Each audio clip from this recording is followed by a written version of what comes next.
Hello everyone, this is Sebastian McMahon from IA Financial Group and I'm back with the weekly economic review for the week ending, the short week ending April 17, 2025. So the title of the review this week is Flying by Sight, which is a picture that was used by the Bank of Canada on Wednesday when they took their decision. There's so much uncertainty, so much fog. Now they need to focus on the very short term. So how inflation is behaving now, how the inflation expectations are behaving today, what are the news that are coming from the US. Usually the Bank of Canada is really far-sighted, so we'll look at the long run, where inflation is going into just before the fact, but now it's kind of forced to be flying by sight. And also I think this is a metaphor that applies to markets as a whole. There's just so much uncertainty, and uncertainty is rising rather than declining right now. So this week we've heard multiple things that are adding to uncertainty, whether it's the ban of H20 boards and chips from NVIDIA to China, whether it's China's willingness to ban exports of, it's de facto now banning exports of some critical minerals. It's Trump saying that, China now has to make the first move. I don't think that this is how China typically behaves when it's facing an administration like Trump's administration now, which is using threats and hitting first and then, expecting others to bend the knee.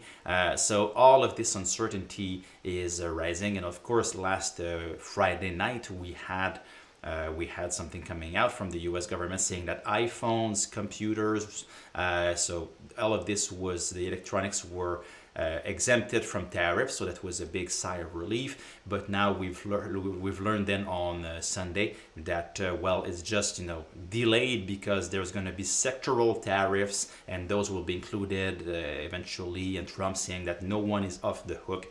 So uncertainty is rising, it is not declining. So of course this leads us to the market performance this week. So we had, bonds did their job. So there was some volatility in stocks, but bonds rallied. So that's good news. The TSX had a very solid week of 2.2%. Commodities are very strong this week. Weaker USD is pushing commodity prices higher. Also, this begs the question, is there a rotation from US financial assets to real assets like commodities? It's a question that's worth asking.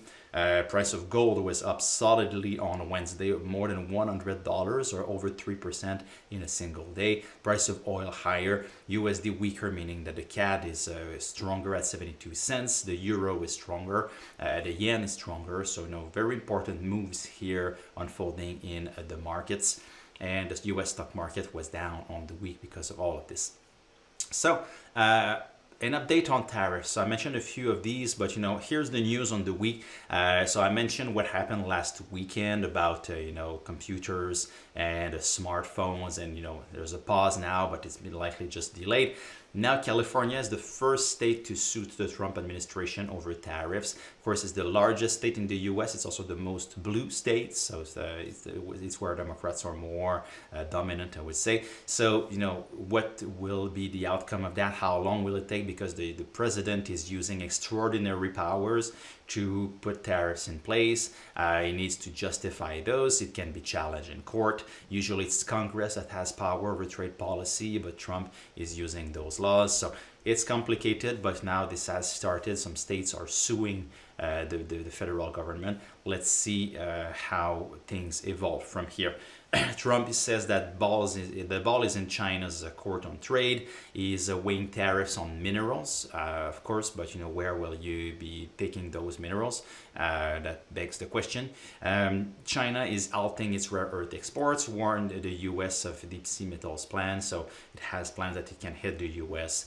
even more strongly on things that the U.S. cannot get from anywhere else. There are some think tanks in the US, so CSIS, saying that the US is unable to replace the rare earths coming from China, and this is a threat to its defense industry and also to its dominance on the electronics and AI industry. Trump has banned the exports of the H20 chips to China, so NVIDIA has to take a $5.5 billion hit to its expected revenues. Of course, that pushed the stock down solidly this week. And also now, every expert in the field says, well, this will just accelerate China's industry to, to not have to deal with Nvidia anymore and eventually have its own chip industry, maybe eventually dominate the AI industry. So this has some very important, let's say, long-term implications. And Trump is trying to negotiate a deal with Japan. He's trying to get a win, which he can just carry around and say, look at how my policy is working. Will Japan really bend the knee here, or is it just, are they just trying to keep the conversation going and just let the clock expire at some point? No, as I said, uncertainty is rising here, it's not declining. So this is the update on the week. If we come back to Canada now, inflation slowed down on an annual basis. It was expected to be at 2.7%. Finally, we got to 2.3%, so that was good news. But when you look at the short-term picture, again, it's kind of muddy. Again, explaining why the Bank of Canada is focusing on the very short term here, recognizing all of the uncertainty, because with the GST rebate that was that just expired, the 3 months annualized picture is just picking up strongly. So the signals were kind of distorted. So that led the Bank of Canada to stay on the sidelines this week. So this is what we have here. On the sidelines this time, we had 7 consecutive cuts. There were 2 cuts of 50 basis points last fall. So maybe it's not falling off my chair, even though we were expecting, we did recommend that the bank continue cutting. It's just, next time, this is what the market is expecting. This is what we have on the table on the right. 63% odds that is implied in the markets now that the next meeting will be a cut. The bank is working with scenarios, and in both scenarios, either we have like a somewhat quick resolution of all of this through negotiation, or we have a hard stance and a hard trade war, which leads to a solid recession. In both cases, the bank will have to cut some more. So this is kind of a given, and we do expect the bank to be at about 2% at year end, and even maybe lower than this. But in the short run, because of all of those considerations, they did say that they considered cutting, but they thought it might be a good idea just to pause and just let the dust settle and see if they have more clarity next time. So I doubt that they will have more clarity on June 4th when it's the next decision, but still, they can afford to wait given all of the road that's been traveled already. So this is for the Bank of Canada on the sidelines for now, but expect more cuts as we move forward into the year. So what we'll be watching next week in Canada, we'll have the Bloomberg Nanos Confidence Index, which is falling steadily since a few months, and we'll have retail sales. In the US, we'll have the S&P Global PMI, so reading of the manufacturing sector, which is not accelerating, and we're not seeing a pickup of activity, even though the US president keeps alluding to that.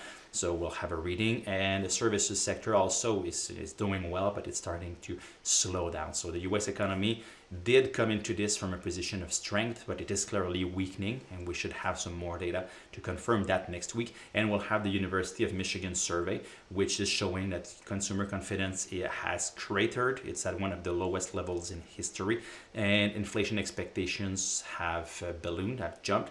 They're at one of the highest level in over 40 years, so not of a good cocktail if you want to win midterm elections in 2026. So that wraps it up for the week. Always a pleasure to serve you. I wish everyone out there a great long weekend, an Easter weekend, and we'll be back again next Friday with another edition of the Weekly Economic Review.